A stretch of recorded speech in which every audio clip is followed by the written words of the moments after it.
बहुत समय पहले की बात है। एक छोटे से गांव में रघु नाम का एक चतुर किसान रहता था। रघु गरीब था, लेकिन अपनी मेहनत और बुद्धिमानी के कारण गांव में उसकी इज्जत थी। वह हमेशा खुश रहता था और हर मुश्किल का हल अपनी चतुराई से निकालता था। गांव के बाहर एक पुरानी, उजड़ी हुई हवेली थी, जिसे लोग भूतिया हवेली कहते थे। कहा जाता था कि उस हवेली में भूत रहते हैं। लोग डर के मारे वहां कभी नहीं जाते थे। एक दिन गांव के जमींदार ने घोषणा की, जो कोई भी भूतिया हवेली में रात भर रुक सकेगा, उसे मैं इनाम दूंगा। यह सुनकर सभी गांव वाले डर गए। किसी ने भी चुनौती स्वीकार नहीं की। रघु, जो अपनी चतुराई के लिए मशहूर था, ने सोचा, भूत जैसी कोई चीज नहीं होती। यह तो एक अच्छा मौका है। मैं इस चुनौती को जरूर पूरा करूंगा।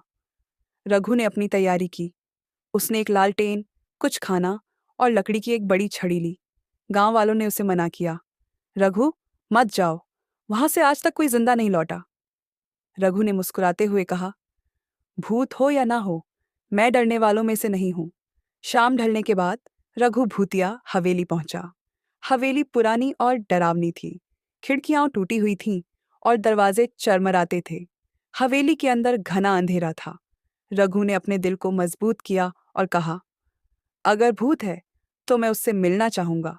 जैसे ही रघु ने हवेली के अंदर कदम रखा, दरवाजा अपने आप बंद हो गया। वाह, स्वागत का यह तो अच्छा तरीका है, रघु ने मजाक में कहा। वह एक कमरे में गया और लालटेन जलाकर बैठ गया। अचानक उसने खिड़की पर किसी के दस्तक देने की आवाज सुनी। कौन है? रघु ने पूछा, लेकिन कोई जवाब नहीं आया। आधी रात को अचानक हवेली में एक तेज हवा का झोंका आया। लालटेन की रोशनी मद्धम हो गई। एक बड़े काले साए ने रघु के सामने आकार लिया। तू कौन है जो मेरी हवेली में आया है? भूत ने गूंजती हुई आवाज में पूछा। रघु ने डरने के बजाय शांतिपूर्वक कहा, मैं रघु हूं, इस गांव का किसान। तुम कौन हो जो खुद को भूत कहता है? भूत ने कहा, अगर तुम मुझे हराने में सफल रहे तो मैं इस हवेली को छोड़ दूंगा, लेकिन अगर तुम हार गए तो तुम्हें मेरी आत्मा के लिए काम करना पड़ेगा। रघु ने कहा, ठीक है, बताओ, तुम्हारी चुनौती क्या है? भूत ने एक बड़ा चिराग लाकर कहा, इस चिराग को बिना तेल और बत्ती के जलाओ। रघु ने अपनी बुद्धि लगाई। उसने चिराग में सूखे पत्ते और लकड़ी के टुकड़े डालकर आग जलाई। भूत हैरान हो गया और बोला, तुमने पहली चुनौती पूरी कर ली। भूत ने कहा, अब मैं तुम्हें भूखा कर दूंगा। इस हवेली में कुछ भी नहीं है। खाना लेकर आओ, वरना हार मान लो।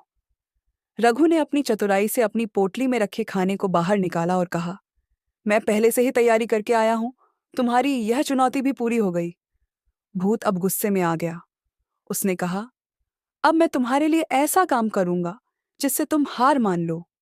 भूत ने हवेली के कोने में पड़े पुराने बक्से को लाकर कहा, इस बक्से में वह चीज ढूंढो जिसे मैंने सैकड़ों साल से छिपा कर रखा है। रघु ने बक्से को ध्यान से देखा।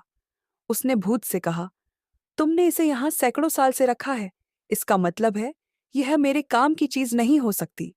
अगर यह तुम्हारे काम की होती तो तुम इसे खुद इस्तेमाल करते। भूत यह सुनकर अवाक रह गया।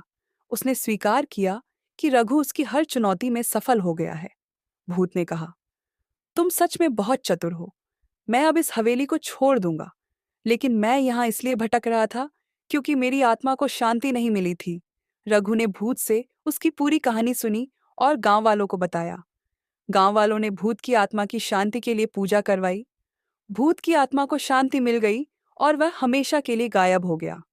हवेली अब भूतिया नहीं रही। गांव वाले रघु की चतुराई की सराहना करने लगे और उसे इनाम दिया। नैतिक शिक्षा, साहस और चतुराई से हर समस्या का हल निकाला जा सकता है।